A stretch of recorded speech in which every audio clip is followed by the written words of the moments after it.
നമസ്കാരം. തെരഞ്ഞെടുപ്പിൽ അങ്ങോട്ടും ഇങ്ങോട്ടും ഡീലുകൾ നടത്തുന്നതും പാലം വലിക്കുന്നതും പുതിയ പാലമിടുന്നതും ഒന്നും ഒരു പുതിയ കാര്യമല്ല.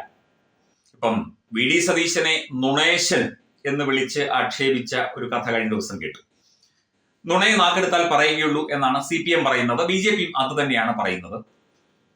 പലതരത്തിൽ SDPI പോലുള്ള അല്ലെങ്കിൽ നിരോധിത സംഘടനകളായ PFI പോലുള്ള ഏജൻസികളുമായിട്ട് കോൺഗ്രസ് പരസ്യവും രഹസ്യവുമായുള്ള ബന്ധം ലീഗ് വഴിയും അല്ലാതെയും കാത്തു സൂക്ഷിക്കുന്നുണ്ട്. അതിനൊപ്പം തന്നെ പലയിടത്തും BJPയെ പരാജയപ്പെടുത്താൻ ഇടതുപക്ഷവും വലതുപക്ഷവും അല്ലെങ്കിൽ കോൺഗ്രസും CPM-ഉം ഇതിനു മുൻപും ഒത്തുകളിച്ചിട്ടുണ്ട്. ഈ ഒരു അവസരത്തിലും അവരത് കളിക്കും. പ്രത്യേകിച്ചും BJP ജയിക്കാൻ സാധ്യതയുള്ള മണ്ഡലങ്ങളിൽ നേമം, അതുപോലെ കഴക്കൂട്ടം, അതുപോലെ കായംകുളം, പാലക്കാട്, മഞ്ചേശ്വരം തുടങ്ങിയ BJPക്ക് അല്പമെങ്കിലും സാധ്യതയുള്ള മണ്ഡലങ്ങളിലൊക്കെ തന്നെ ഇവർ അങ്ങോട്ടും ഇങ്ങോട്ടും പാലം വലിക്കാനും അങ്ങോട്ടും ഇങ്ങോട്ടും പാലം ഇടാനും ഒക്കെ തന്നെ ശ്രമിക്കും എന്നതിൽ തർക്കമില്ല. എന്നിട്ട് CPM പറയുന്നു BJPയും കോൺഗ്രസും തമ്മിലാണ് ഡീൽ എന്ന്. BJP പറയുന്നു CPM-ഉം കോൺഗ്രസും തമ്മിലാണ് ഡീൽ എന്ന്.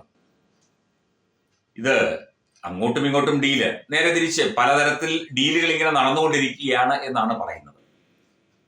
ഇതിൽ പലതും ഊതിപ്പെരിപ്പിച്ച കാര്യങ്ങളാണ് എന്ന് എല്ലാവർക്കും ബോധ്യമുണ്ട്. ഡീലുകളൊക്കെ ചിലപ്പോൾ ഉണ്ടാകും. ഉൾപാർട്ടി ഡീലുകളും അല്ലെങ്കിൽ മറ്റു പാർട്ടികളുമായിട്ട് ചില ഡീലുകളും ഒക്കെ തന്നെ ചിലപ്പോൾ ഉണ്ടാകും. അത് രാഷ്ട്രീയമാണ്. അതിപ്പോൾ BJP തോൽപ്പിക്കാൻ വേണ്ടി കോൺഗ്രസും CPM-ഉം കളിക്കുന്ന കളികൾ കാലങ്ങളായി നമ്മൾ കാണുകയല്ലേ. അതുപോലെ നേരെ തിരിച്ചും ചെയ്തേക്കാം.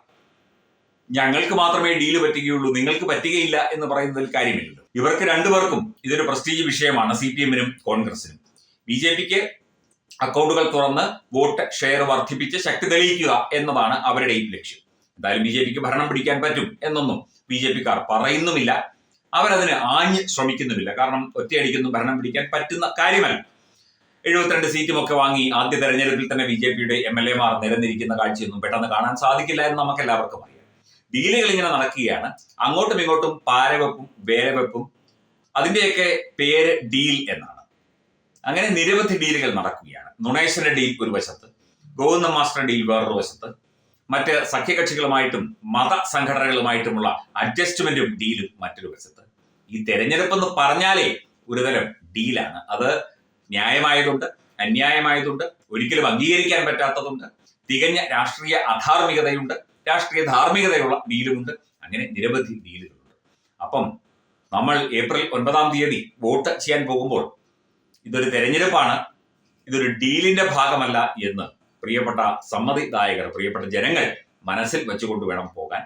ഡീലുകൾ, രാഷ്ട്രീയക്കാർക്ക് ഡീലുകൾ എന്നത് അവർക്ക് അവരുടെ രാഷ്ട്രീയ ലക്ഷ്യം നേടുന്നതിന് വേണ്ടിയുള്ള വെറും താൽക്കാലിക കണക്കുകൂട്ടലുകൾ മാത്രമാണ്. ജനങ്ങളൊന്നും അതിൽ പങ്കാളികളല്ല.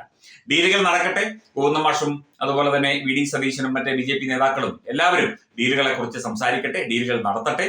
അങ്ങോട്ടും ഇങ്ങോട്ടുമുള്ള അഡ്ജസ്റ്റ്മെന്റുകൾ തന്നെയാണ് തെരഞ്ഞെടുപ്പ് എന്ന് ഇവിടുത്തെ പാവപ്പെട്ട ജനങ്ങൾക്ക് നന്നായിട്ടറിയാം.